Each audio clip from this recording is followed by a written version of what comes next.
Live from KSAT 12. Good Morning San Antonio starts right now. Good morning and happy weekend. It is 6 o'clock. It is Saturday, February 17th. We actually just figured out the date a few moments ago. Good morning. Good morning. How are you doing? Great. Okay, last couple of days, out and about. It's been busy. Yeah, what have you been up to? Just a lot of gardening and... You've been killing it on social media. Thank you. I just saw you snapped and your whole garden like shifted. That's exactly what happens. Yeah. I snap and it just... I'm a magical garden witch like that. Your snap was, what was the Marvel movie? Oh, Thanos. Thanos, the garden your snap messed Except with all everything comes alive instead of half of your Well, I was going to say guys. she killed half of our technology this morning. Oh, well, that's a story for another time.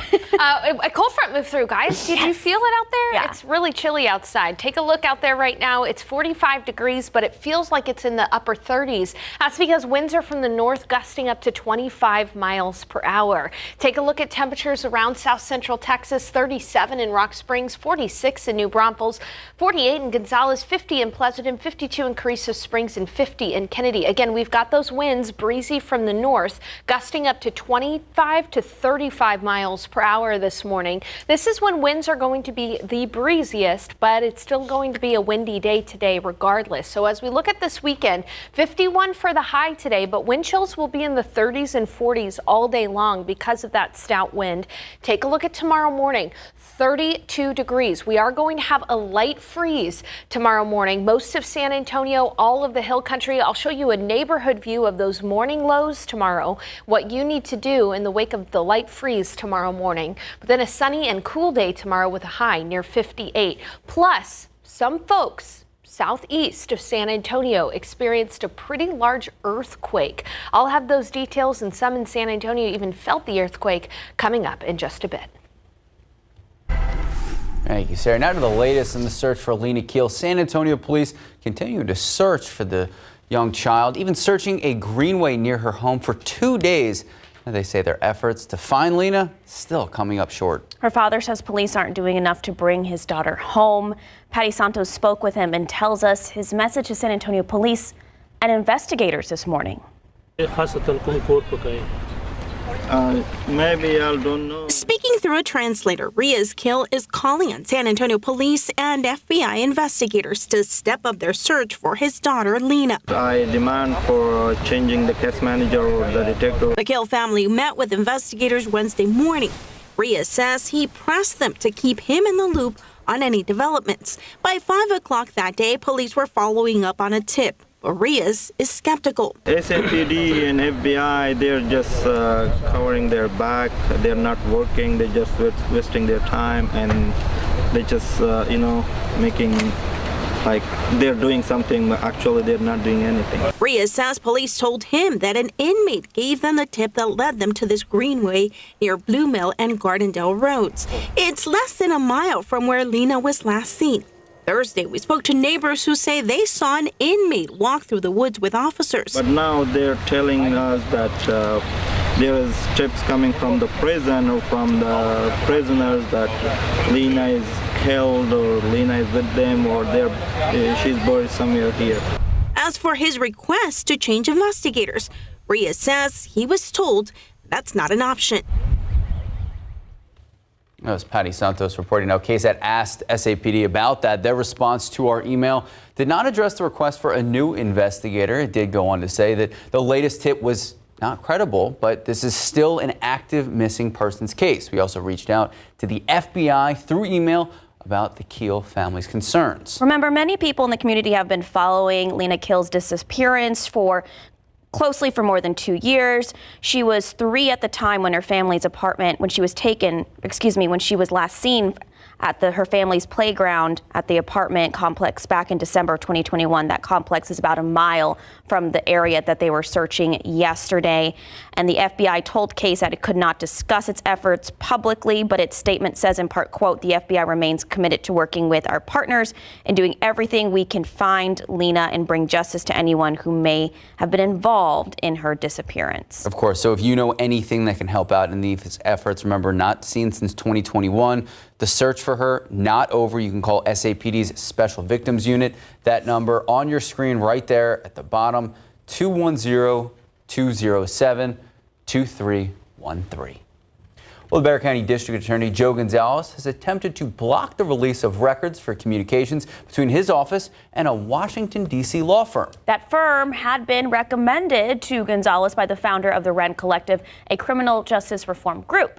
In text messages sent last year, Jessica Brand repeatedly encouraged Gonzalez, she is with the Wren Group, to use the firm of Arnold and Porter if a petition to remove him was filed in Bexar County under House Bill 17. The so-called rogue prosecutors bill, signed into law last year, allows courts to remove district attorneys for official misconduct if it is shown they have declined to prosecute certain crimes. So KSAT could find no record that Gonzalez had yet to be sued under the new Texas law. Now that we have requested all communications between Gonzalez, his first assistant, the Wren Collective, and this individual law firm. This week, Gonzalez asked the state attorney general to allow his office to withhold these records, citing attorney-client privilege. The DA's office has not yet responded to a request from KSAT seeking a comment. As for the district attorney, he has previously said he used the Wren Collective for help for their messaging, but he wants to be clear that he says they did not use the Wren Collective for advice on handling any cases. In your morning headlines, former President Donald Trump has been fined $355 million in his civil fraud case. The New York judge found that Trump exaggerated the value of his properties, defrauding lenders by inflating the values for years. His sons Eric and Don Jr. have also been ordered to pay $4 million for how much they personally benefited from the fraud. The Trump Organization says it will be appealing. Now to some news out of Russia. Alexei Navalny dead. The 47-year-old imprisoned at a remote facility in the Arctic appeared at a court hearing by video just 24 hours before his death. Russian officials say Navalny fell ill after a walk in the prison, then he lost consciousness. They claim doctors spent 30 minutes trying to revive him before he was pronounced dead, saying the cause of the death was now, quote, being established. Navalny over the years was Putin's fiercest critic, often leading nationwide anti-Kremlin protests for more than a decade, and at one time even ran for office trying to challenge the Russian establishment. Well, 2 teenagers now charged in that terrifying, deadly shooting at the Kansas City Chiefs Super Bowl parade. Now, these 2 individuals, they were arrested Thursday. Police say Wednesday's shooting, it actually stemmed from a dispute between several people, a dispute ending in gunfire. The shooting sending panicked fans running, scrambling for safety. We do know one woman was killed, more than 20 other people injured. Most of those injured were children. The CDC says 25 states plus New York City and Washington, D.C. are experiencing high or very high levels of respiratory illnesses. New weekly COVID hospitalizations are slightly up since the first of the month. Health officials continue to recommend that people get their updated flu and COVID-19 vaccines, as well as RSV shots, to stay healthy. All right, we know a lot of people out and about this weekend. You and your family might be doing some fun family activities. So if you are headed out for a fun family weekend, big heads up, there are closures that could impact your weekend travel. So Traffic Authority's RJ Marquez tells you where the closures are and what other routes you can take. RJ?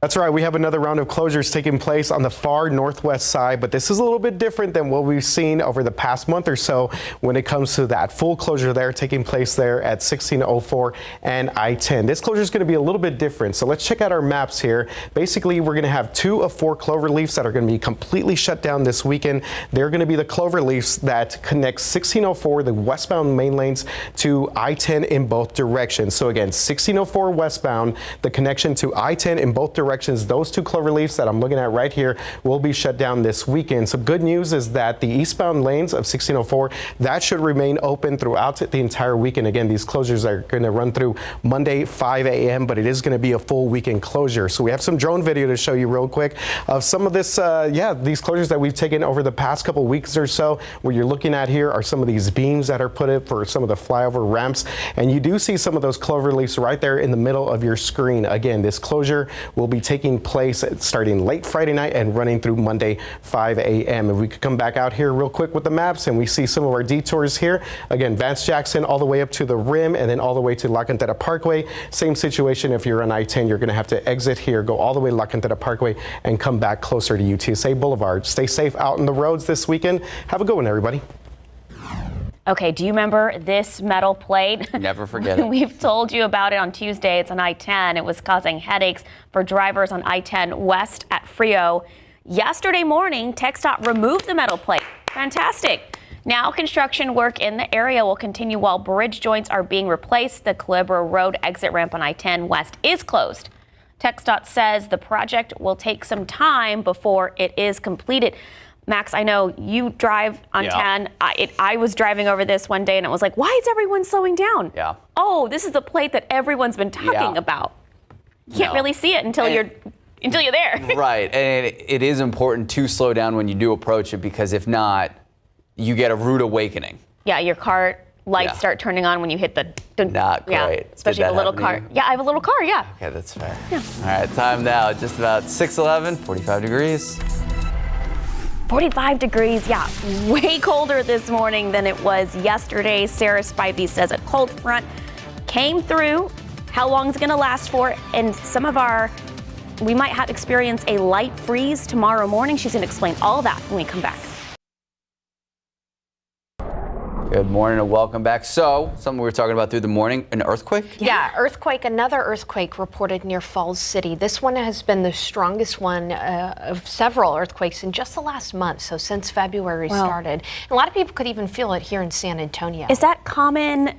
Like, are we seeing more throughout the years? More common. Okay. Now we've got, of course, the Balcones Fault, and then there's fracking going on down there as well. So let's go ahead and take a look. Did you feel that earthquake? 4.7 magnitude earthquake right near Falls City. You can see where that star is in Karnes County, a depth of 4.2 miles.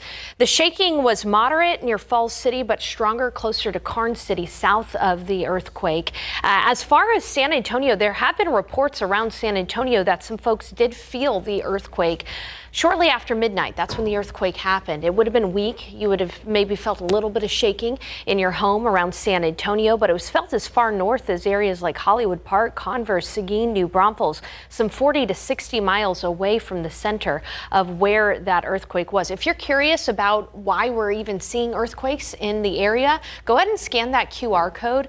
Meteorologist Justin Horn did a great KSAT explains about how potentially we could see some more frequent earthquakes in the future. So go ahead and scan that QR code. That'll take you right to that KSAT Explains feature.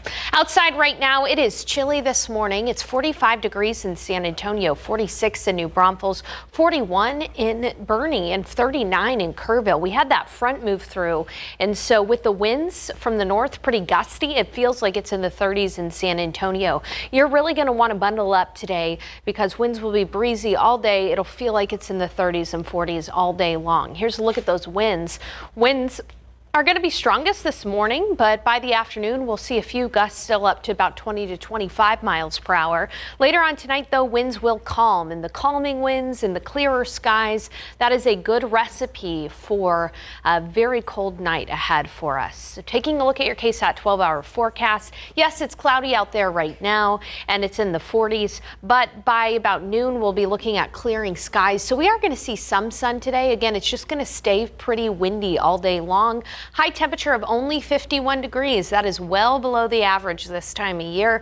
Let's take a look at highs elsewhere. Again, we'll be up to about 50 in Caney Lake. That should say 51 in San Antonio. 57 in Uvalde, 57 in Carrizo Springs, 55 in Cotulla, 48 in Rock Springs. But tonight is when it gets very cold. Here's a look at morning lows early tomorrow morning.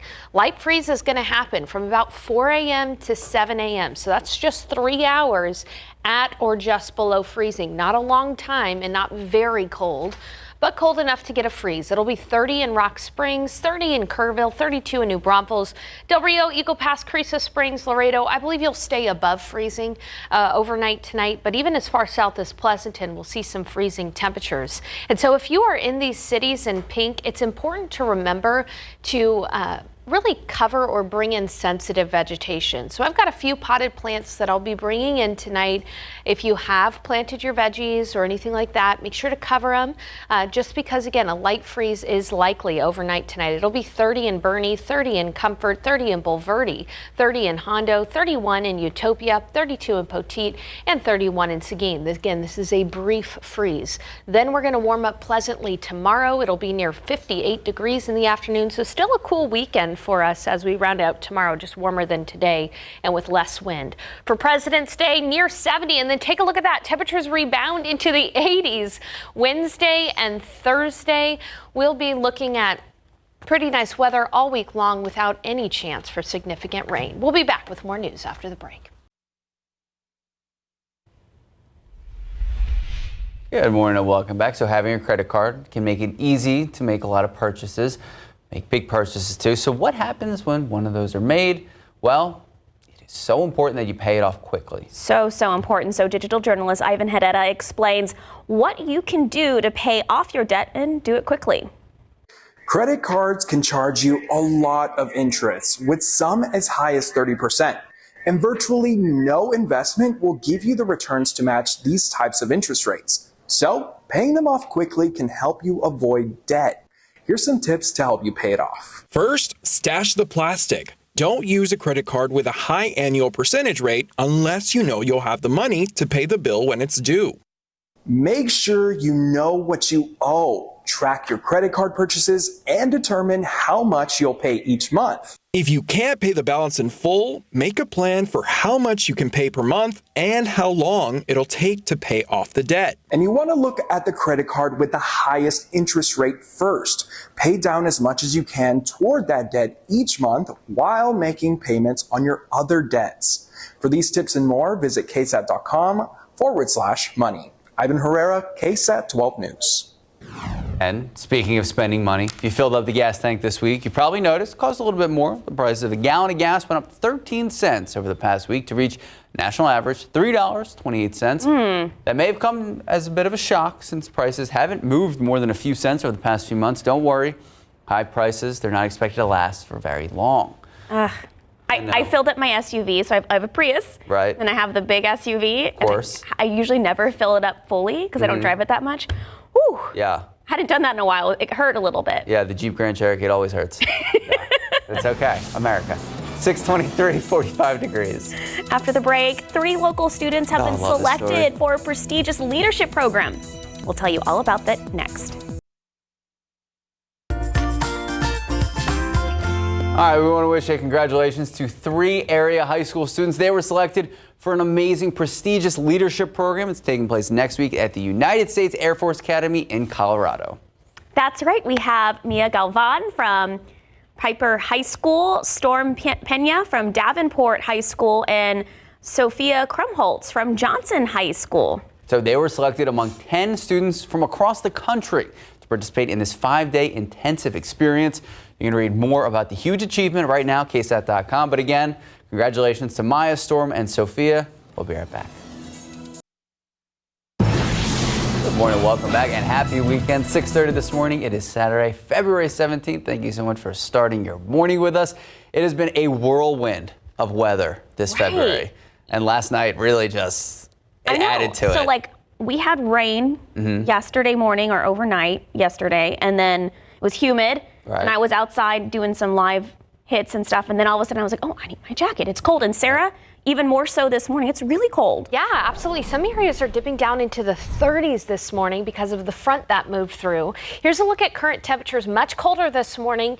It may shock you if you haven't been paying attention to the weather. 39 in Kerrville, 36 in Rock Springs, 45 in San Antonio, 46 in New Braunfels, and 46 in Gonzales. A little closer view around San Antonio. It's already in the upper 30s around Bernie, 42 in Bulverde, and 47 in Hondo. But it's also windy, too. Take a look at these winds. Winds are gusting up to 25 to 30 miles per hour. That means there's a wind chill. Feels a little cooler out there than it actually is. You'll want the jacket all day, as we'll only warm to about 51. And then early tomorrow morning, there will be a light freeze. Coming up, I'll tell you what you need to worry about and what you don't need to worry about with the light freeze early tomorrow morning.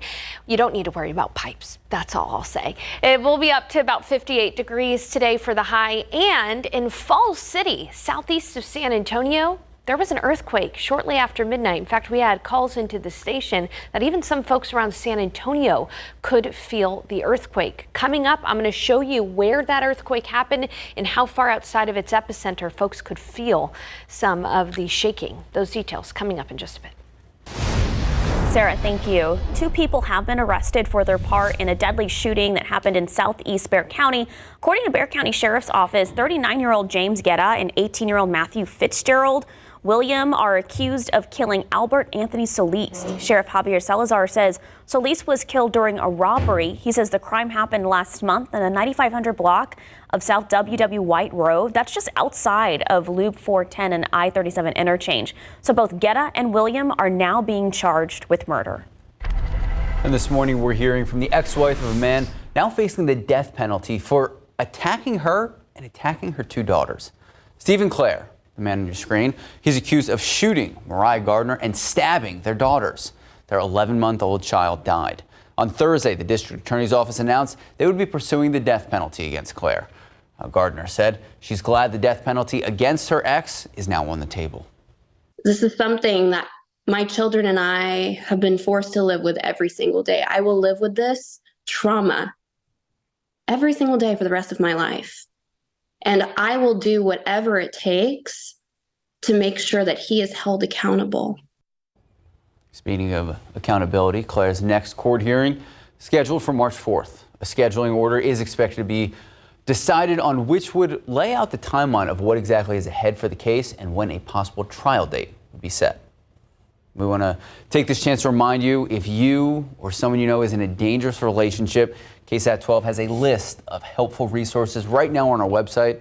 You go to KSAT.com or scan the QR code on the screen right now, pull out the phone, aim the camera at it, or again, go to the domestic violence page on KSAT. Well, tomorrow, marking 1 week since that shooting at Houston's Lakewood Church. So it's the first in-person service expected to be held since last week's shooting. Our sister station, KPRC's Gage Golding, tells us what security will look like at the church for tomorrow's services.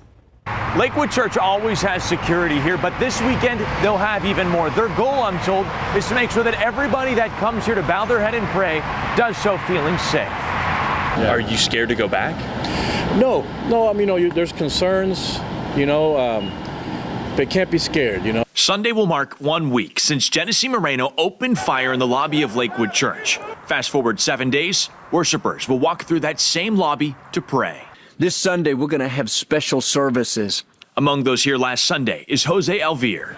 At first, I thought maybe someone up in the stage had dropped an instrument or something. It was a very loud bang. My children had a couple of rough nights after that day. Now, despite that, they'll be back for the Spanish service Sunday afternoon. It's a big city, but I don't think we should be scared. With him is Claudia Cooper. She was at the service earlier last Sunday before Moreno came to Lakewood. So we went to the 8 a.m. service. My friends and family did tell me, don't go for a couple of weeks. There could be copycat, all these things. And I'm not afraid. I have to go. Do you feel safe going to church at Lakewood Church? Yes, absolutely. There's police all over patrolling. Now expect to see just that. A spokesperson for Lakewood Church telling me they plan on having appropriate security. What exactly does that mean? Well, that Lakewood spokesperson tells me they don't discuss details about their security detail. As for Houston Police, they said officers already patrol places of worship. HPD plans on keeping that same game plan. The Lakewood congregation will rally together in person 3 times this Sunday, twice in the morning and then once in the afternoon for a Spanish service. That's the same service that Moreno attacked just last week. Mass shootings at churches, synagogues, and temples are elevating the alert level for religious leaders across the country, including here in San Antonio. So right now on KSAT.com, we have an article on what local religious leaders are doing to make sure the people of San Antonio feel safe in their place of worship. Just take a look at this article on KSAT.com. Well, the state of Texas will open up a military base in Eagle Pass. Yesterday's announcement marks Governor Greg Abbott's latest efforts at border security. John Paul Barajas explained some neighbors are frustrated by that decision.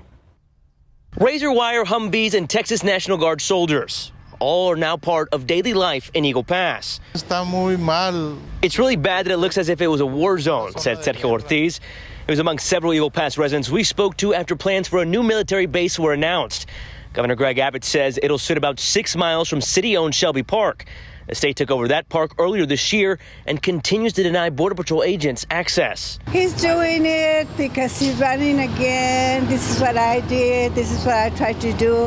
And I think Abbott is, I don't know. I don't think he's helping us at all.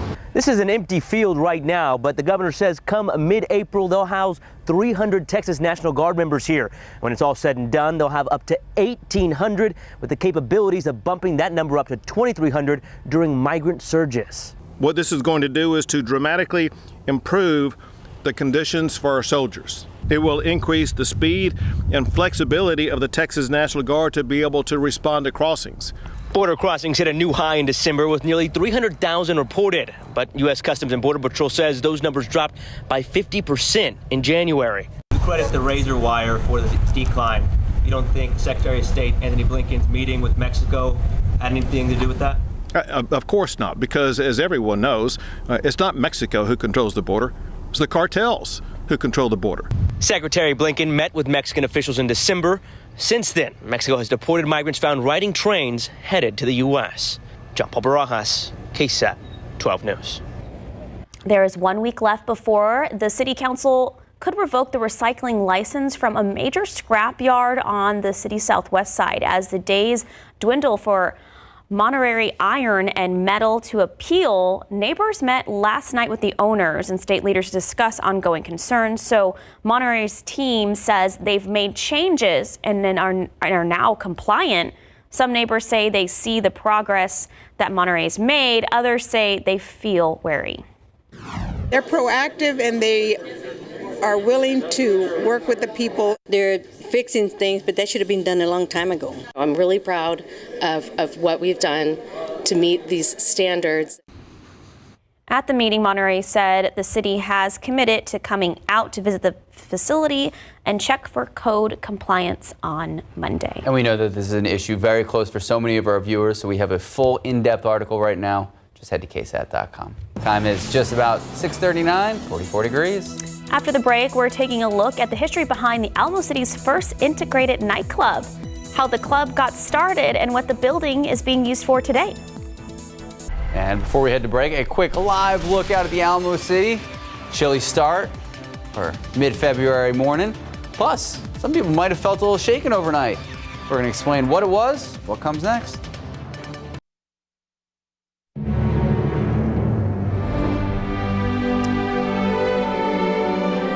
Have you ever heard of the Keyhole Club? It's just west of downtown. It was the first integrated nightclub here in San Antonio. Digital journalist Mason Hickok sitting down with a historian to talk about the Keyhole Club's beginnings in the 1950s. It hasn't been gentrified, and it looks very much the way it did when it originally opened, which I think is beautiful. A teal building off West Poplar Street might not look like much, but it's seen its share of history. Known today as the home of the Cruz Blanca Sociedad Fraternal, the building was known as the Keyhole Club, one of San Antonio's first racially integrated nightclubs. The club's owner, Don Albert, was born in New Orleans, Louisiana in 1908. Music brought Albert to the Alamo City. Lending time as a trumpeter in several house bands, he turned to managing nightclubs in late 1944 and opened the first version of the Keyhole on the east side at the corner of Iowa and Pine Street. Due to the venue's location not far from Fort Sam Houston, the crowds at the Keyhole were an example of integration. My impression is this, that Don Albert would welcome anybody who came through the door. In April 1950, he moved the club to the west side, where the building still stands today. Raids by the San Antonio Police and Commissioner George M. Roper stalled operations despite the club's success. In 1951, the Keyhole was taken to court for a defective roof. But the whole effort was to attempt to destroy the business. While Albert and his business partners celebrated winning their case, operations at the club began to slow, due in part to more integrated nightclubs and the rise of the television. Albert closed the doors of the Keyhole in the mid-1960s.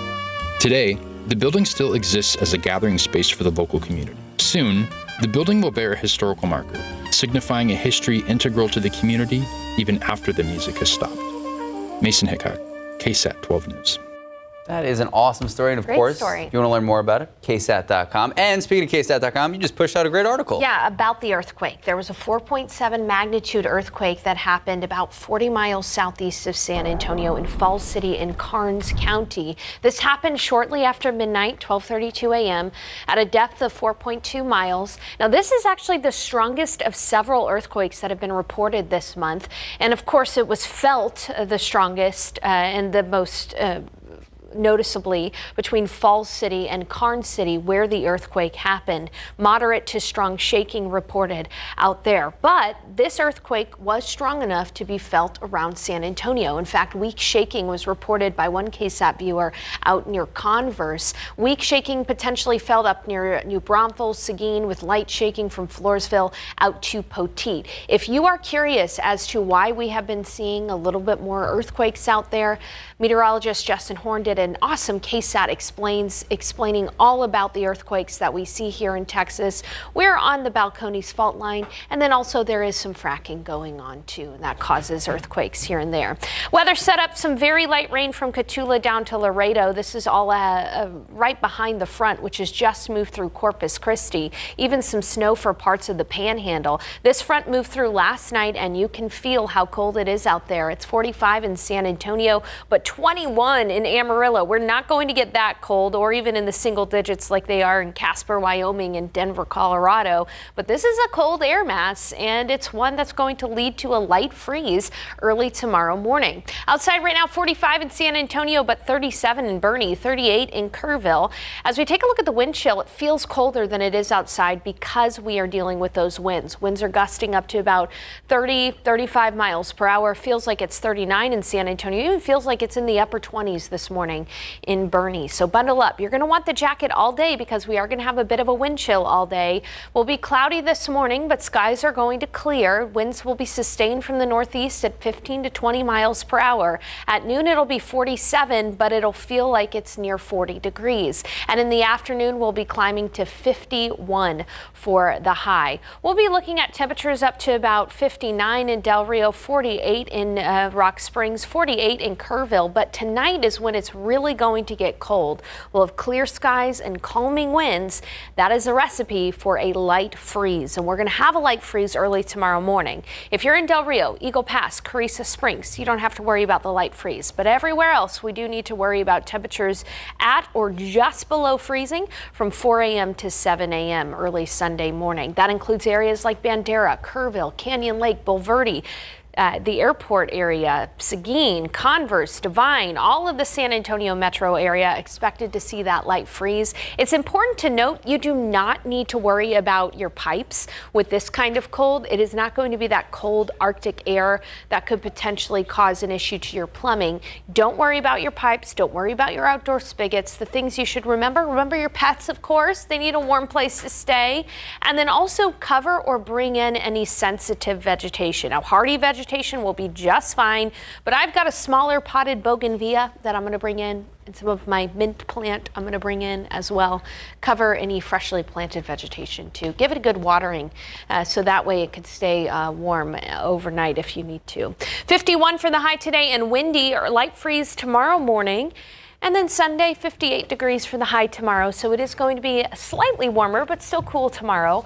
Take a look at that quick warm up. We're going to be getting up to 80 degrees on Wednesday and Thursday. So Sarah, you are our local botanist here, gardener. I would say you're very good at gardening. I like gardening. I like it. What are you going to do to prepare for the light freeze? I mean, get a slight freeze. So 2 hours. I cut back a lot of my stuff earlier this week. Okay. It's a light freeze, maybe for like what, an hour? Yeah, maybe maximum 2 hours. I'm not covering any of my plants. I am bringing in my tropical potted plants, like my bougainvillea, any of my sensitive succulents. I'm going to bring those in the garage, and that's it. Yep, I think that's a great way to do that. Thank you, Sarah. Mm-hmm. Thank you, Sarah. Time now just about 6:49, 44 degrees. Today on Texas Eats, watch for your chance to win a family 4-pack of tickets to the San Antonio Stock Show and Rodeo. Plus, David Elder takes us to a food truck at the rodeo to learn about their wild sweet treat. with a funny name. So those are called elephant ears. Have you ever had one? No, it looks like sweet pizza. That's pretty much what it is. I was hanging out with David when he was editing it. He was like, incredible. Oh. Like 10 times better than funnel cake. Oh. All right, taking a look at these lotto Funnel numbers. cake's a little much sometimes. We can chat later about it. Your pick 3, 080 Fireball 7, Daily 4, 7987, Fireball 0. Cash 5, 2, 5, 11, 27, 30. And Mega Millions, this one I believe was almost at 500 million. Didn't someone locally win $1 million just last week? It was not me, Max. 19, 23, 39, 42, 67, Mega Ball 18, Mega Plier 4. Good luck.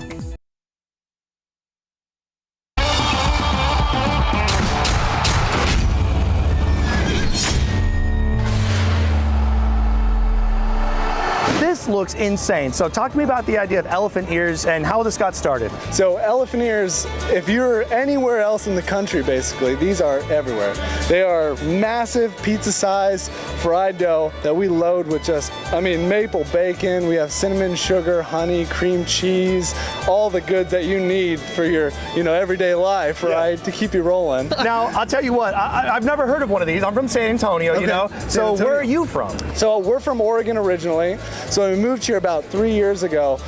Nobody had ever heard of them down here, like nobody. I mean, funnel cakes, of course, is a very popular We all dessert. love funnel cakes. So we were like, we got to introduce Texas to some elephant ears. It's giant, fried, and sweet, and that's Texas, right? All right, so it's fried dough. You load them up however you want it, and you got all the different selections up here on the menu. Yep. This one right here is maple and bacon. Maple and bacon there.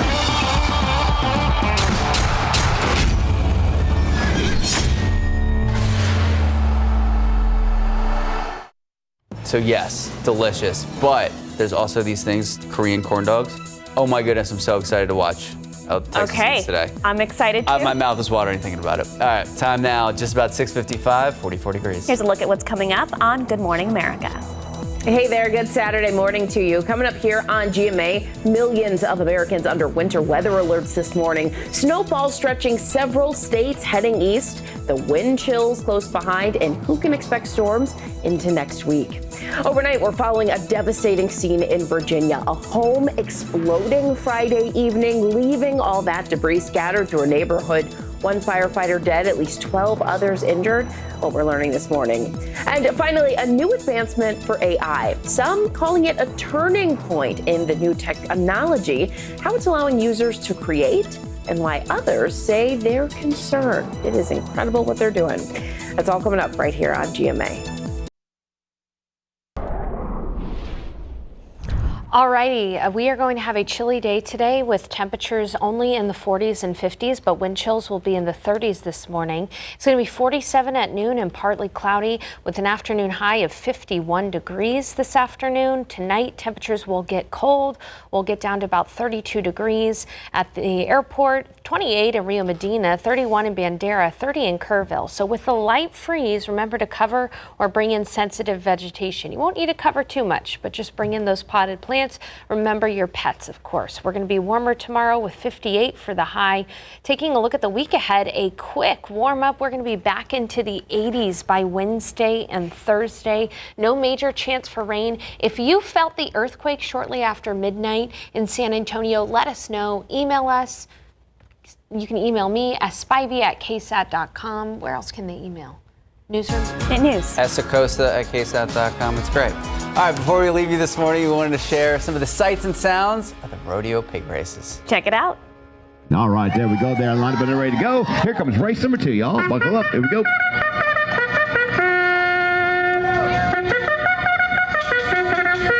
There they go. They're on 2, 3, 8. Come on, little please. Let's go. And okay, so one to lead. It's number 1, 2, 3, and 4. Try to be in front. Number 1 to lead. Number 4 to the inside. Number 2 and number 3 out. It's number 1 holding on. Number 4, 3, and 2. Give it chase from on pig. They're coming around 2 and 3. They're going to light it up around 2 and 4. Big time it's going to be. It's going to be number 4. Number 4, bringing it home that time. Where my girl go over here? Come on over here, sweetheart. Yes, ma'am. Here comes race number 3, y'all. Buckle up. Here we go.